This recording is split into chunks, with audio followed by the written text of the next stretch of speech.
So how to put this? Many times the story doesn't start at the beginning. It does for the reader. In fact, if I recall correctly, there is a quote that the artist who designed the Vietnam War Memorial used as the inspiration for that piece. And it was about stories starting in the middle. And if I'm misremembering, please do correct me. And I wish I should have brought up that quote, but I didn't hear.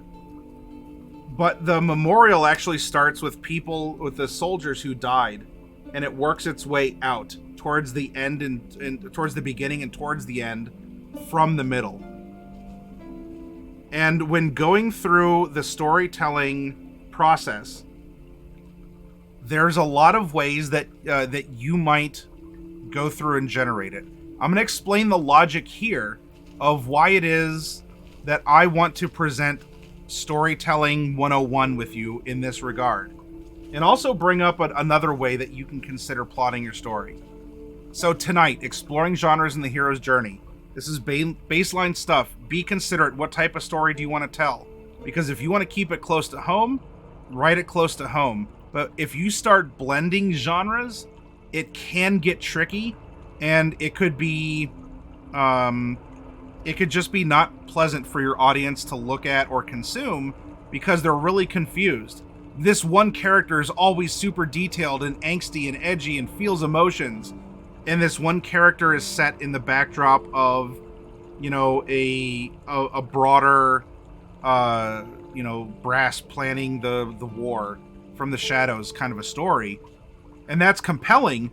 But then the emotive character that has a lot of detail actually is the odd thing out and distracts from everything else. So look at the genres that are out there and the genre and the subgenre that you want to explore. We discovered the hero's journey. Now, why are we going to go into main villain creation next? Hey, Kagome, yeah, please do hang out with us. And yeah, Goblin Town, I hope to see you on our Discord as well. Why are we going with the main villain creation? When you're writing and planning, the villain is most often, not always, the villain is most often already a part of the world, has a plan, and has probably already acted on that plan. Has the facilities set up in place. Because while the focus of the story is on the hero, the main pillar of your story is the machinations of the villain, of the antagonist.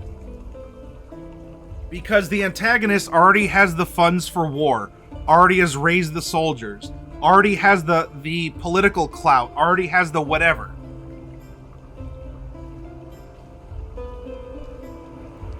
This is where your story is going to be made, is with your villain and the villain's plot. This is because the villain and the plot of the villain are going to test and grow your protagonist or protagonists. It is a story fulcrum upon which everything is at stake in your story. And if you don't understand the bad guy's motivation, you might have a more difficult time. Because in many instances, the villain is, the villain is very, you can write a nuanced villain, but overall the presence in the world is monolithic. It is nigh, immutable, which is why it's important, and we get the drama from the heroes of the story. Racing against the monolith, or trying to make it crumble, or cutting it off at the pass. But to have a pass at which to cut it off, we need to understand what that it is. So we have our basis. We're going to, tomorrow night, create our villain and the plot of the villain. Because this is actually the load-bearing pillar of your story. In many instances, there are always exceptions. This is the load-bearing pillar. If you don't know what this is, you will have a more difficult time, in my opinion, telling a story. Then, we're going to make the main character. Now, ultimately, there will be a party of 4. Like, let's at least try and relate this back to D&D. We'll have a classic party of 4. But after the villain, we are going to create the main character together. Because now that you have the solid pillar, you have the character that can run around the spiral staircase to meet the villain at the top. Then at the store, we're going to do a fun setting location. Knowing at least a basic outline of the setting will help you keep context to things, will help you keep a scale to things. It doesn't have to be super detailed. We're not going into expensive mapping products or anything. Trust me, we're going to have a lot of fun on Saturday from the store with what I'm going to show you, and I hope that you really enjoy it. But now, after this first week, we will have an idea of our genre. We'll know our villain and, the direction of that. We'll have our main character creation, and then we'll have the very basic outline of the setting. In the following week, we're going to make side characters that are individuals, but ultimately will complement the main character. We're not really writing this as an open-ended module for people to play through, though it could be extrapolated to an extent. We're going to take more of a novel writing approach where we, as the writers, are in control of many more of the circumstances than random dice rolls.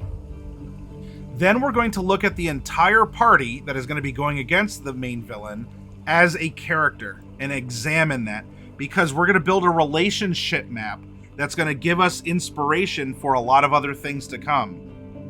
After that, now that we know more about the world through the villain and the characters, we're going to populate the map that we make at the end of this week.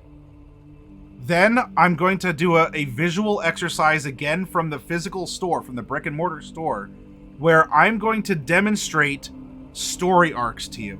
We're not going to write them out. I don't want your eyes to roll back and glaze over and you go, oh, wall of text. I want to offer you some very vivid color on paper story arc examples. Then, the third Wednesday, that's our monthly box giveaway. Goblin Town, you are adding to the amount of boxes that I can give out on that Wednesday.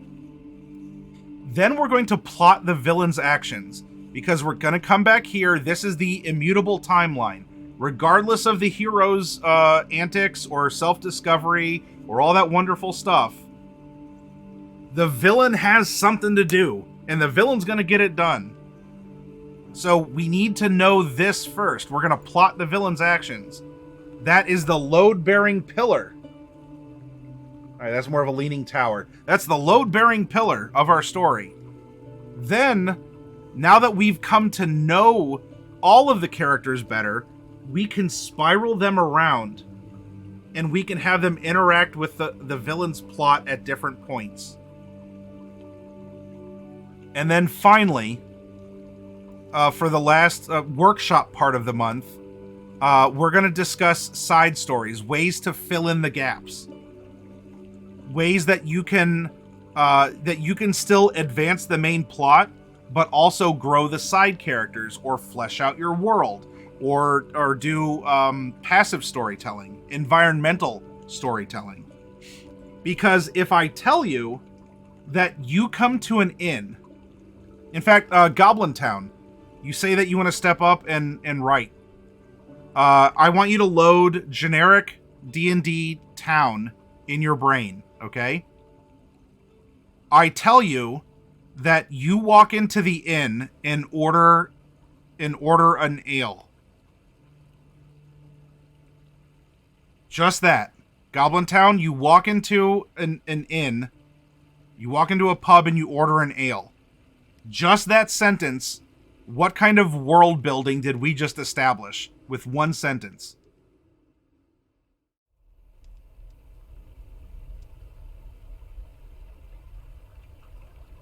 And by the way, if anyone came in, this was from a writing exercise, a brief one before too, where I was talking about write what you know. We're using Vampire the Masquerade and Battletech.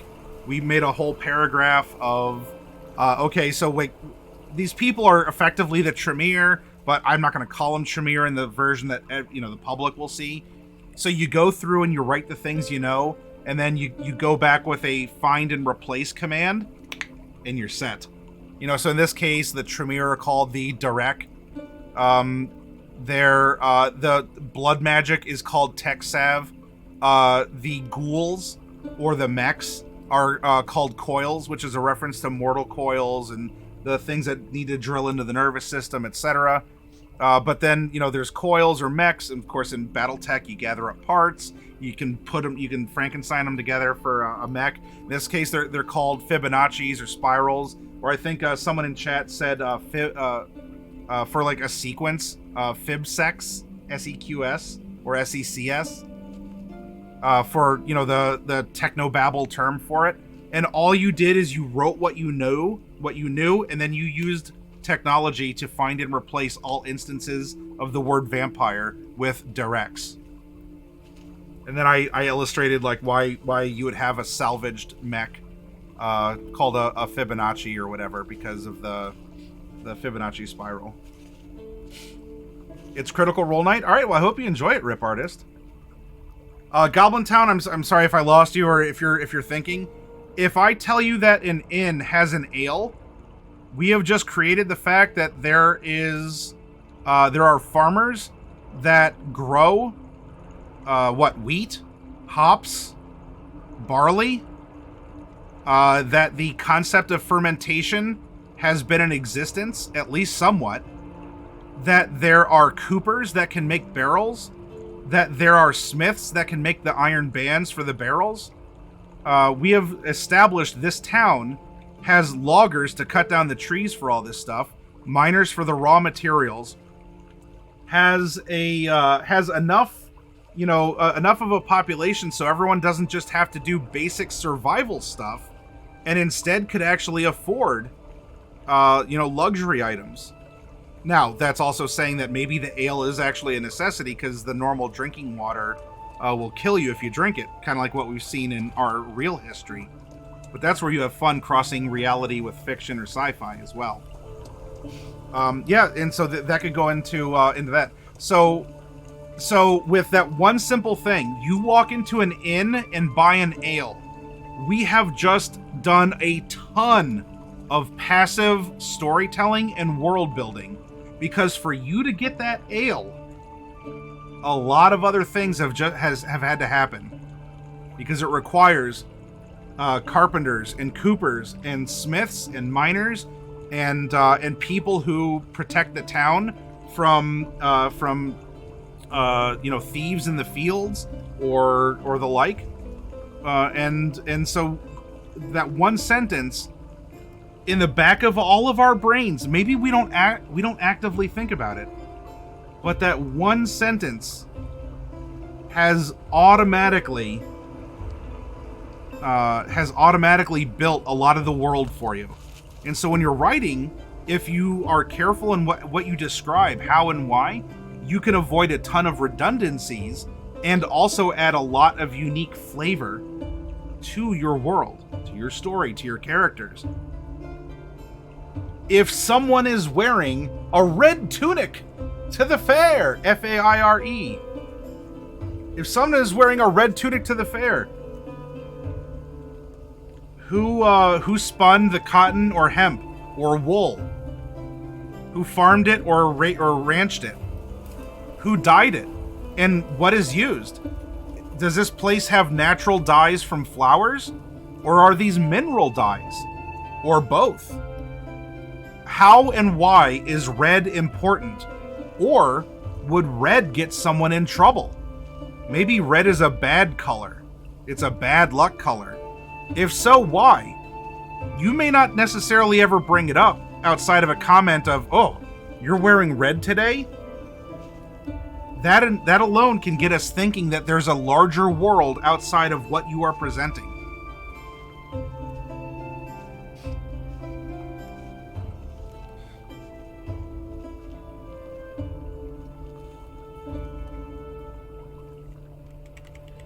Now, one more basic concept. Whoop. One more basic concept I can bring up with you all. We went over the hero's journey, right? We went over the hero's journey, and it could be very cyclical like this, if you wish. If you have a more, a linear way of thinking, you want to make a literal storyline, I want to show you what I call the midpoint method. And this is a way for you to get ideas out. Now, you can unravel a circle into a line if you wish. In other terms, if you don't want to use this as your model, as the concepts, many times a lot of us have a lot of awesome creative juices, and we go with the big awesome stuff that we might know. And we start with, we went over the journey of Luke Skywalker in Star Wars or whatever. But we have Goblin Town here, an aspiring writer. And so here we start out with a humble goblin. A humble goblin wakes up in his treehouse. Because, did you know in this world goblins live in trees? They're actually an arboreal people. And so you can go through and make those notes of the simple scene. Oh, you can see it. It's almost like Ocarina of Time. The sun is shining in the forest. And of course, the goblins are actually green because it's a camouflage against the big arboreal predators. That will be, we'll get to that later, right? Aha. So we have arboreal green goblins. And you can feel the sun shining in. It is the last. It's really the height of summer, the last days before autumn. Where maybe the nights are cool, but and even the days. But when you're in the sun, oh, you feel the summer's warmth if you stay in the sun. And so here we have arboreal goblin. Maybe it actually would just be easier if I use text.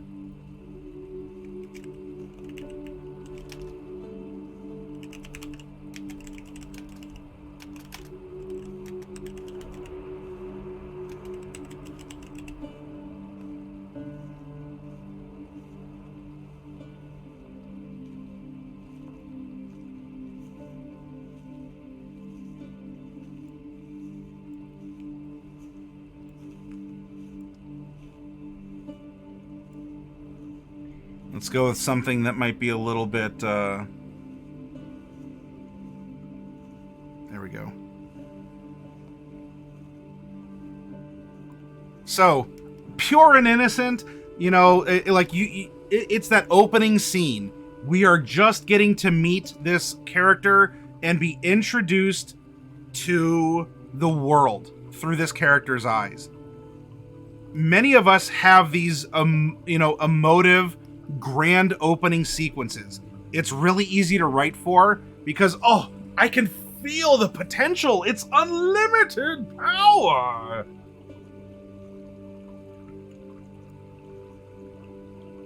Unlimited power. And many of us also have awesome conclusions. The big fight scene with the big bad evil guy, the casting of the ring into Mount Doom, the middle of the storm with lightning in the background and swirling thises and that's.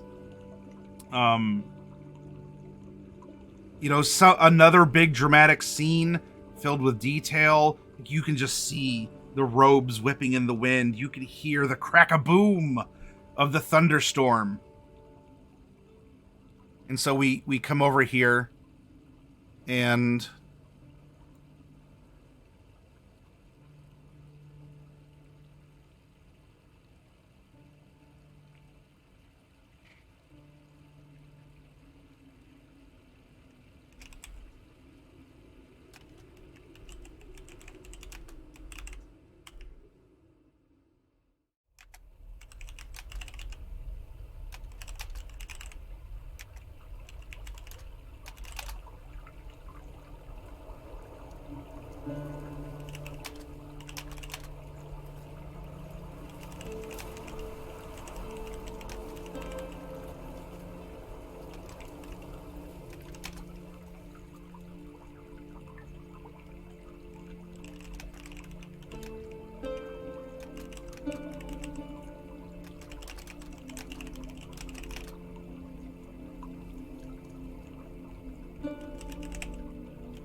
There we go.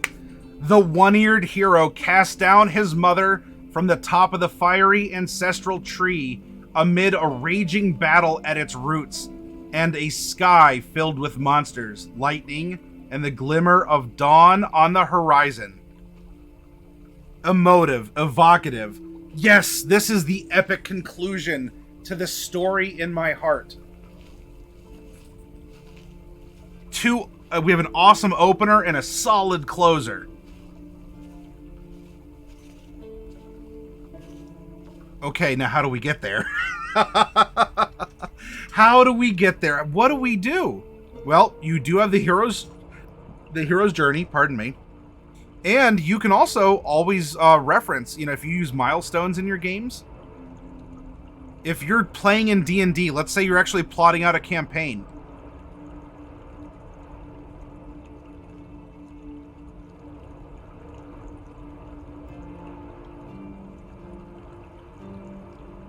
Sorry, one moment here. Loading.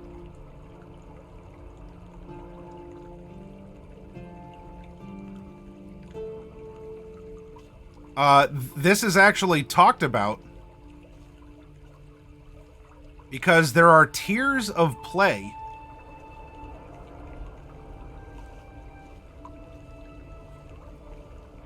I just had it up here. I'm sorry, everyone. There's a lot of good notes in here. There are tiers of play where, you're the low-level, heroes of the county kind of a thing. And then you get up to, like, heroes of the multiverse at level 20. There we go. So if you're playing along at home, open up your DMGs. And don't forget to support your friendly local game store and pick one up. On page 37, you start out as local heroes. Heroes of the Realm, Masters of the Realm, and Masters of the World. If you want to set those as milestones as the progression for your story, do that as well with the sense of scale, of damage output, and how much damage they can take, and the how things escalate. But this really simple method, if you just go with the midpoint, what happens right here? Exactly in the middle. What happens in between the arboreal goblin wakes up to his sunny treehouse, and now the one-eared hero casts down his mother from the top of the fiery ancestral tree amid a raging battle at its roots in a sky filled with monsters, lightning, and the glimmer of dawn on the horizon. Goblin Town. What is the midpoint between this? What is the event? It could be a battle, it could be a revelation, it could be a social encounter, it could be finding a magic item, it could be whatever. What happens exactly in the middle of these two things? Yep, Chase, there's a lot of articles you can read about it. If you want to go on Wikipedia and read about it, you absolutely can do so too. The hero's journey, or it's also called the monomyth, Monomyth. There's a lot of writing resources for it, and I think it'll really help you out. But yeah, Goblin Town, if you're still around, what do you think is the midpoint? What happens here, right in the middle? It looks like at some point we actually lose an ear. So that could be a part of it too. The goblin Alright, so the goblin discovers an imprisoned devil deep below the tree. Excellent. Love it.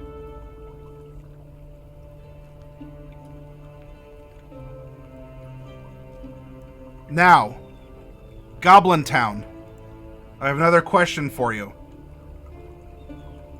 What happens in between waking up on a sunny, late summer morning, presumably with both our ears and even our goblin innocence intact, and finding an imprisoned devil below our ancestral tree? What happens here right in between these two plot points?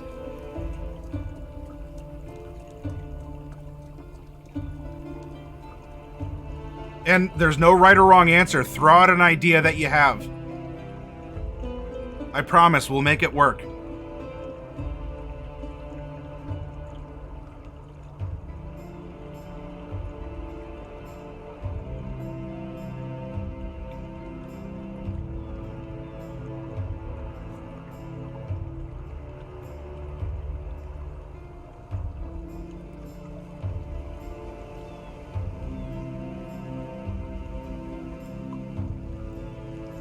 Ah, okay. So, Goblin sneaks off with his love into the depths of the tree.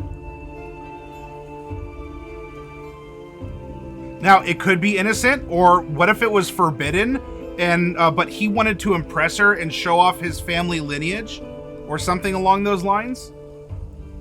There's a lot of ways that this can be taken, too. Goblin sneaks off with his love into the depths of the tree to explore his literal family roots. And maybe not on the first exploration, but after a while they keep going deeper and deeper. But that's a detail for later. Let's not worry about that. Goblin, I have another question for you. What happens exactly between the goblin discovers an imprisoned devil and the one-eared hero casts down his mother from the top of the fiery ancestral tree amid a raging battle at its roots and a sky filled with monsters, lightning, and the glimmer of dawn on the horizon? There's an event that happens. This is a pivot point. This is a revelation. This is the acquisition of something. It is the death of someone. In the middle, is this the death of the love interest? Or is this the finding of an artifact? Is this the revelation of information that the whole time goblins have actually been devils, just ascended or changed or something like that? What goes on in between? Well, thank you, Derek. I say that. Now, all right. Now, this is fair exchange. Derek makes art look easy, and in exchange, I'll make writing look easy, okay? That's equivalent exchange, my friend.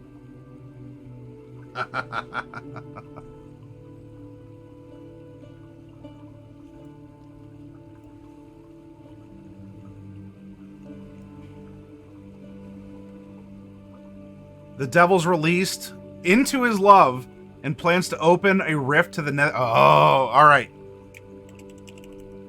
Devil possesses the love interest and flees to open a rift to the netherworld. Cool. Okay. Goblin, I have not... You're probably like, dude, I am... Stop. I'll tell you what, Goblin, I'll give you a rest. Derek, I make this look easy. All right. Then, Derek, I'm going to punish you. Mwaha.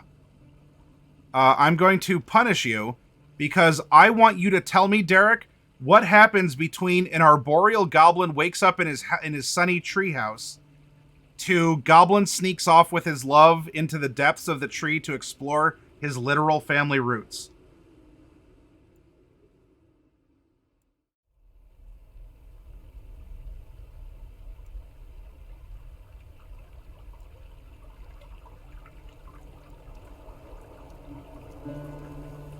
There's something. It's a revelation, an acquisition, a loss. It is political turmoil in the world around the goblin. But there's a midpoint. Something happens between these two events.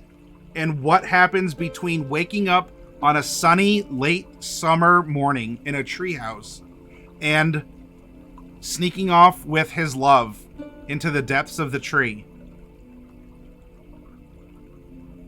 It could be finding the love. It could be being brave enough to ask the not yet love to go out with them or something. Finding a family heirloom that brings them to question their day. All right. Finds a family trinket is less letters that brings them, or like him as the singular or both as the couple. Brings him to question his day. A lost inheritance.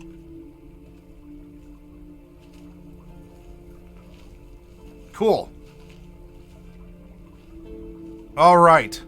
Now, Rip Artist. I'm going to take some pressure off Goblin and Derek. Rip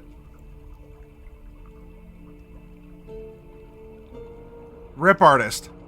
What happens between Goblin sneaks off with his love into the depths of the tree to explore his literal family roots, and the Goblin discovers an imprisoned devil deep below the tree? What is our midpoint here? What is the event? The gain, the loss, the revelation, the appearance, the verb, the something happens. What happens? What is the midpoint that pivots us from sneaking off with a lover to go, to play some smoochy face, in the basement, to discovering an imprisoned devil? And this can play into the trinket or the season of autumn, right? These are now details that we can work with because all of this is now known quantities of content that can be carried forward. So you can reference this stuff if you want to. But Rip Artist, if you're out there, I would love to hear what you think.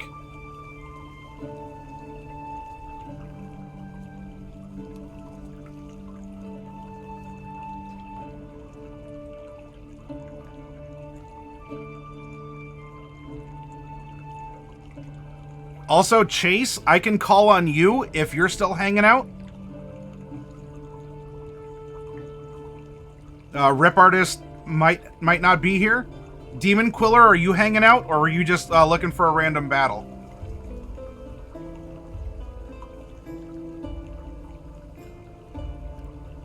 Once touched, the heirloom sparks and begins a slow transformation, and is sacred to share with his lover. Alright. The touched heirloom begins a transformation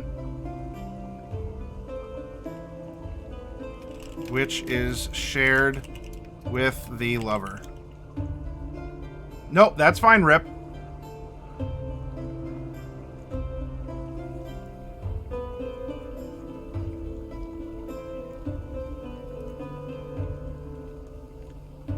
Chase 522, are you still with us? Are you out there, Chase?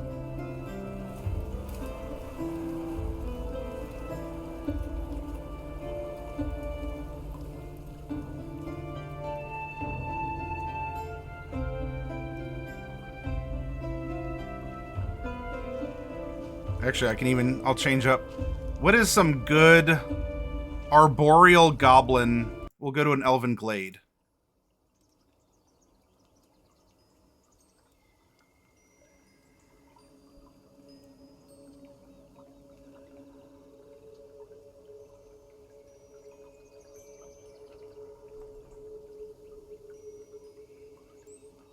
Alright, we may not have Chase. Alright, Derek, I'm sorry, my man. It's gonna come back on you. You're a workhorse, my dude. What is the midpoint between the goblin discovers an imprisoned devil deep below the tree, and the devil possesses the love interest and flees to open a rift in the netherworld? Oh, he's playing Dead by Daylight. Oh, I didn't know. Alright, never mind, Derek. Raven. Unless you're playing Dead by Daylight as well. Raven. What happens between the goblin discovers an imprisoned devil deep below the tree, and the devil possesses the love interest and flees to open a rift into the netherworld? Oh, alright. Someone! Goblin Town! Anyone, throw it out there. First person to reply. What's the midpoint? There's an event that happens. A gain, a loss, a discovery, a revelation, a dismissal. But building off all the information that we have before, what's something that can happen in between the middle of our story and my turn? I got us going.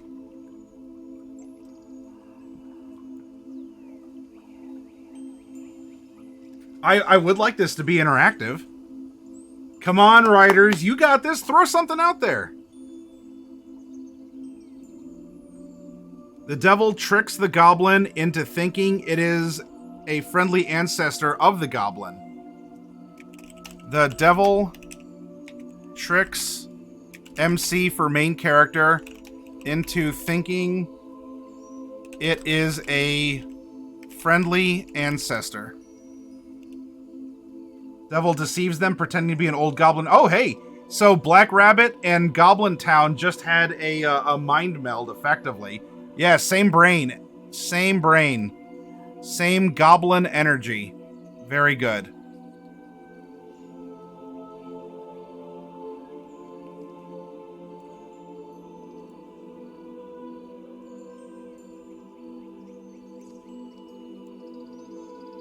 Now, this is not a surprise to any of you, I hope.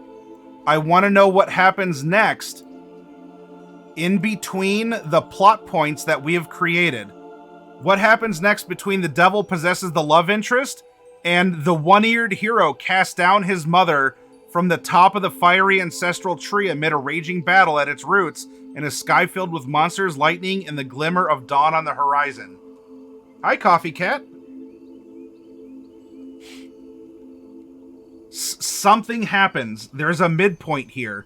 A verb occurs that between the devil possesses the love interest and flees to open a rift to the netherworld, and the one-eared hero casts down his mother from the top of the fiery ancestral tree amid a raging battle at its roots and a sky filled with monsters, lightning, and the glimmer of dawn on the horizon. Throw something out there. I believe in you all. We will make this work, I promise.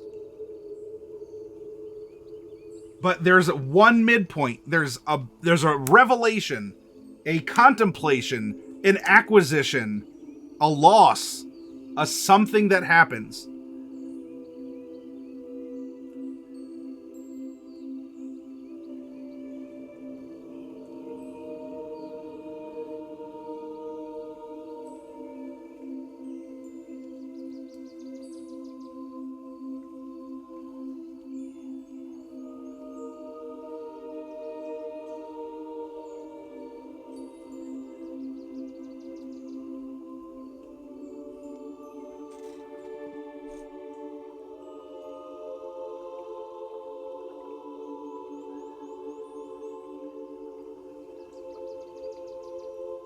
The devil begins the ritual, its minions fighting tooth and nail to hold the goblins at bay, taking his ear. As he's seemingly defeated, he leaps into his mother. Ah, so maybe he's fighting by his mom's side because this is the ancestral tree, etc., etc. Maybe the mom was excited that the goblin, got a gob friend, and things were going in a direction. All right. Oh, this is exciting. The devil begins the ritual. Its minions fighting tooth and nail to hold the goblins at bay, taking his ear. As he is seemingly defeated, he leaps. In this case, the devil leaps into the goblins, we'll just say MC's mother.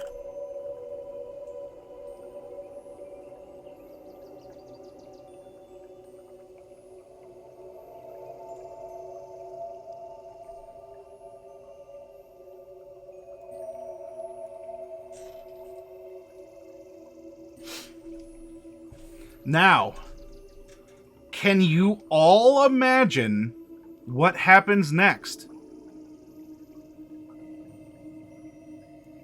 This is a miraculous process, my friends, because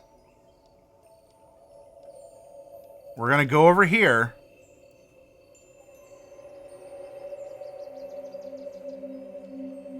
and I want you to tell me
Do you see what happens?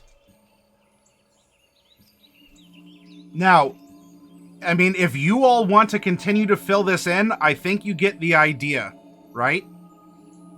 All you're doing is taking it one step at a time. We started with this gentle, warm opening. An arboreal goblin wakes up in his sunny treehouse. Aw. What a cute little gobbo. And it ends with this amazing, the ancestral tree's on fire. There's lightning and swirling monsters. And the hero, who only has one ear now, apparently, casts his mother down from the top of the tree.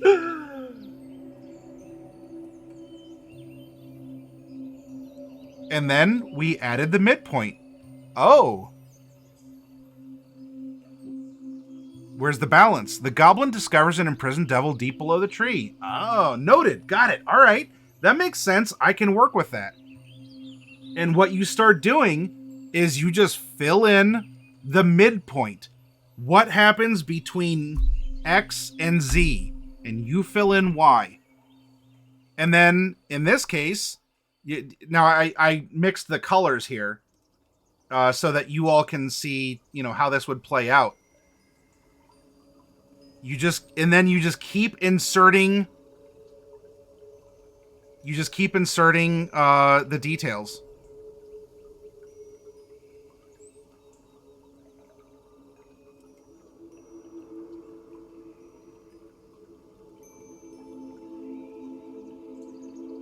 Now, I'm going to give you one more storytelling trick for a lot of you. It's a great trick. It's great for beginners. It's great for writers.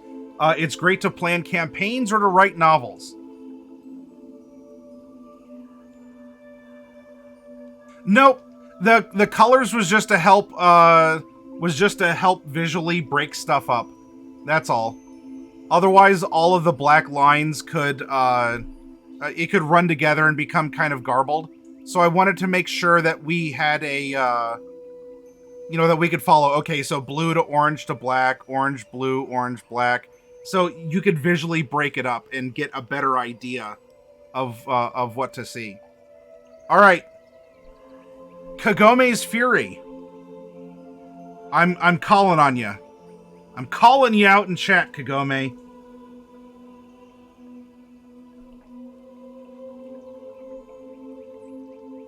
I want you, in one sentence, to give me a villain's plot. Now, it could be a long sentence or a short sentence. It could be whatever. I want you to give me a villainous plot. Just one sentence in chat. I mean, if you want to go two, you could go two.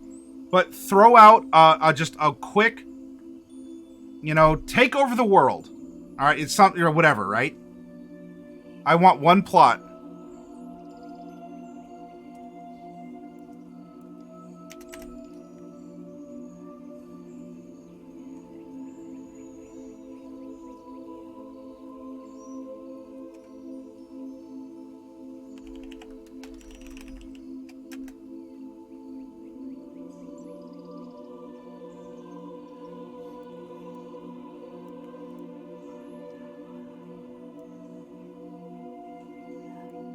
Oh, don't even worry about that. The villain wants to destroy the world. All right. Are you all ready? Are you ready for the writing magic? Okay?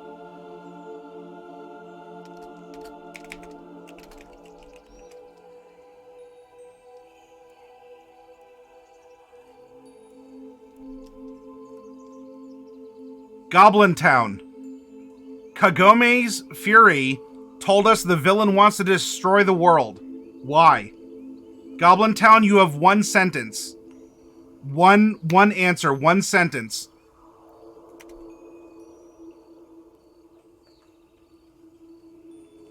Okay, Red.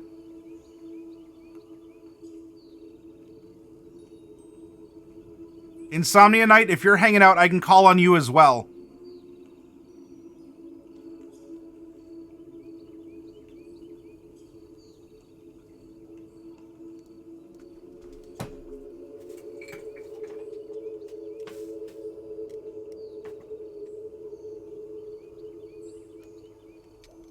So, Goblin Town, what do you think? The villain wants to destroy the world, and I asked... Oh, hang on. Come on.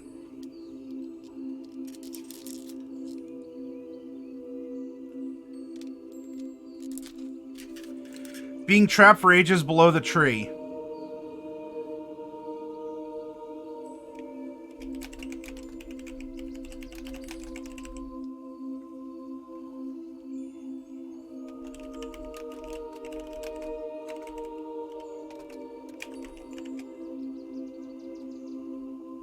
Okay, are you all ready for this super complex writing tip? Insomnia Knight, I want you to answer this question.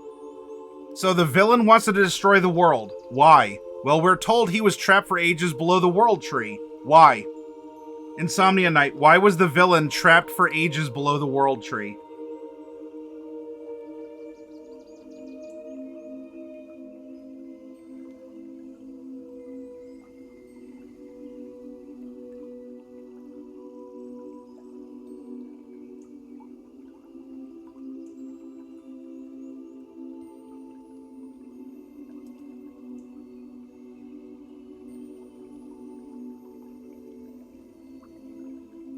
Hey now, GMV, you get out of here with that spoiler.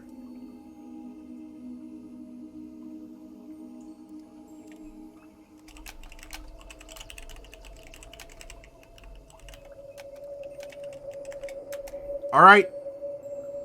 GMV, your penalty is to answer the question, why was this character discriminated against, such that it warranted him being trapped below the world tree, and apparently after escaping, wanting to destroy the world.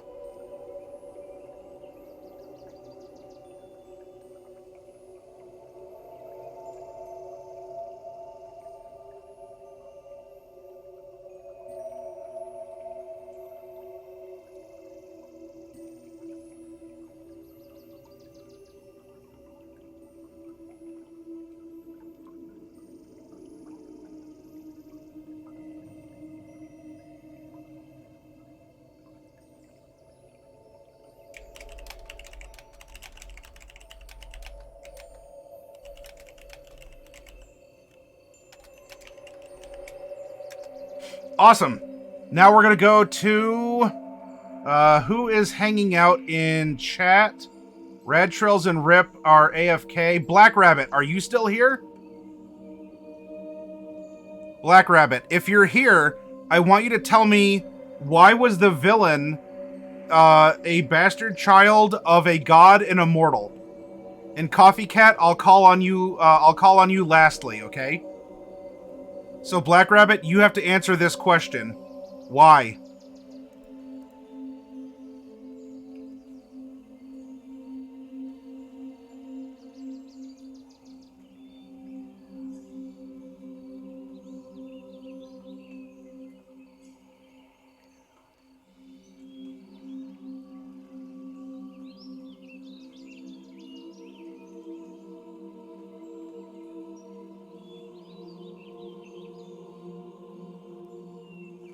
He was born with too much of his mortal parent's features. Godparent deemed unfit.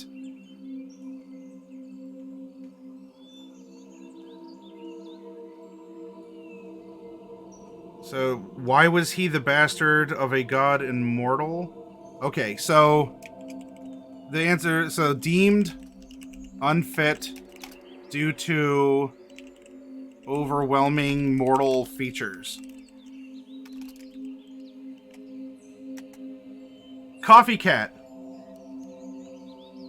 Why was this child deemed well, I guess that was like deemed unfit due to overwhelming mortal features kind of answers the question. So that is an answer. Like these are some short things as well. But why is he unfit? Coffee Cat.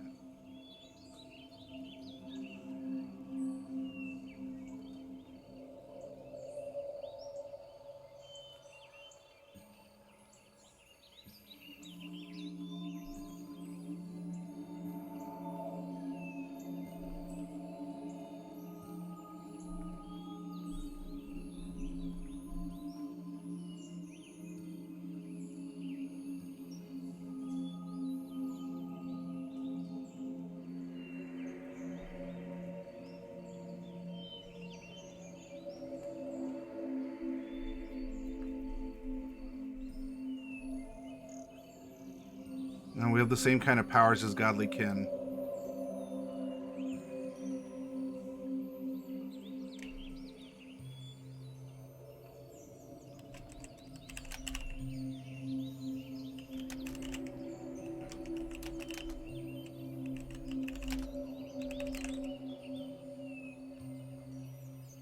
Okay. Short answers. Because the detail, and not that the detailed answers are bad. It's showing that you're creative and you're thinking about this.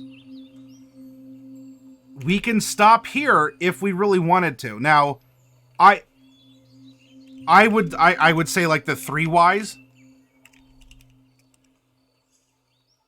Although you can take it to 5, like GMV, or Derek said he uses 6. But at its heart, this is simply the why method of writing. Everything is happening for reasons.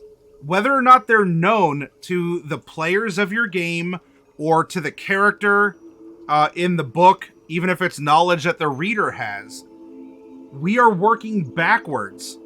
And we can now tell a story. Let me tell you the story of the man born to a god.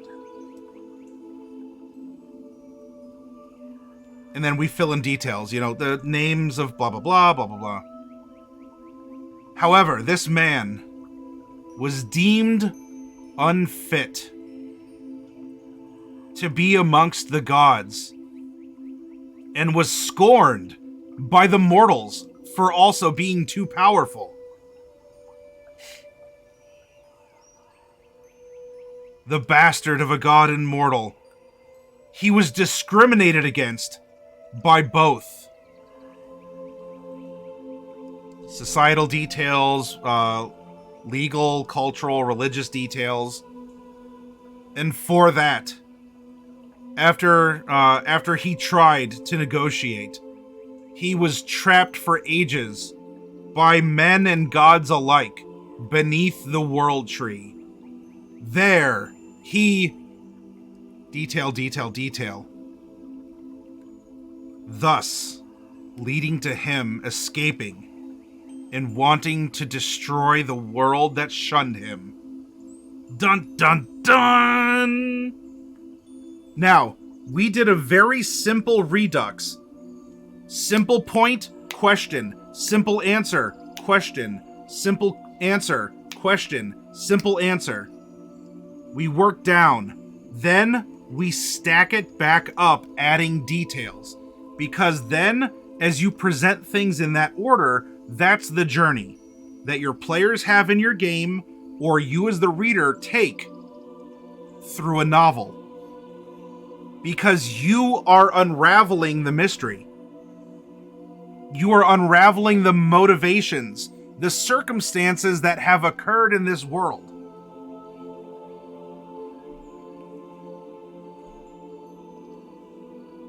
So, you keep it simple. Simple redux. You need a very, very simple to follow plot. What is the essential core of your story? Villain wants to destroy the world. Why? He was trapped for ages below the world tree. Why? He was discriminated against. Why? He's the bastard of a god and mortal. Why?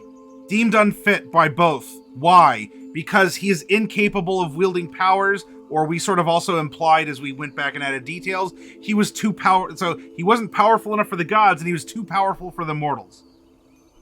So, easy to follow sequence of events. Keep it KISS, K-I-S-S. Keep it simple, stupid. Because you as the storyteller can always embellish and flourish, but you know the core line to follow. Because this is what happened in the story, in the world, to lead to this point that we find ourselves. And now you add all the flowery language, you break out the thesaurus. Hopefully you don't get into what's called purple prose, which is super abundant flowery language that's arguably unnecessary. But you kept it simple. You worked down to the core, and then you built it up and you added the flair.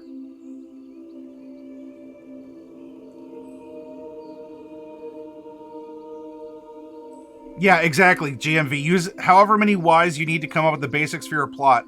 In a game, the PCs may get to the end of the answers to your why questions. You'll have to add even more Ys to continue the story.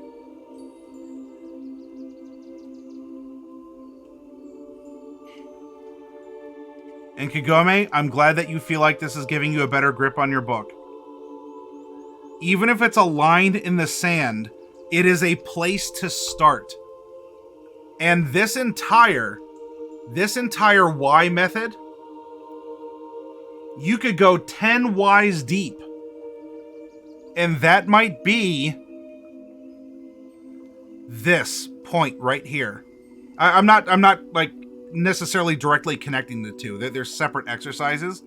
But the point is, it is one point in your story.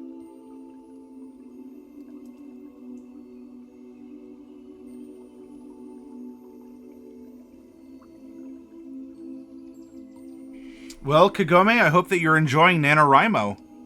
This is your month. This is your season. But hopefully this also makes sense and will give you a feel for the concepts we're going to use carrying forward for the rest of this month in the workshop. If you find this intimidating, I hope that you don't after watching this. After getting these concepts and understanding the methodology to the things that we're going to be going through. We're going to keep it simple. There's a purpose to it. And everything we build will be built on everything else. So we take small bites of the sandwich until we finish the sandwich, instead of trying to cram the whole thing in all in one bite. Because then you can't enjoy the sandwich, you don't chew it up and digest it really well, you might choke, and you might actually come to resent sandwiches for how big and unwieldy they are to chew, because you shove the whole thing in your mouth instead of taking smaller bites that will add up to the entirety of the sandwich. And that's what I want this month to be for us in the workshop. We're going to take the small bites of the sandwich, and by the time that we get to the end, we're going to have a full belly full of sandwich, I promise. Right? It's all going to the same place.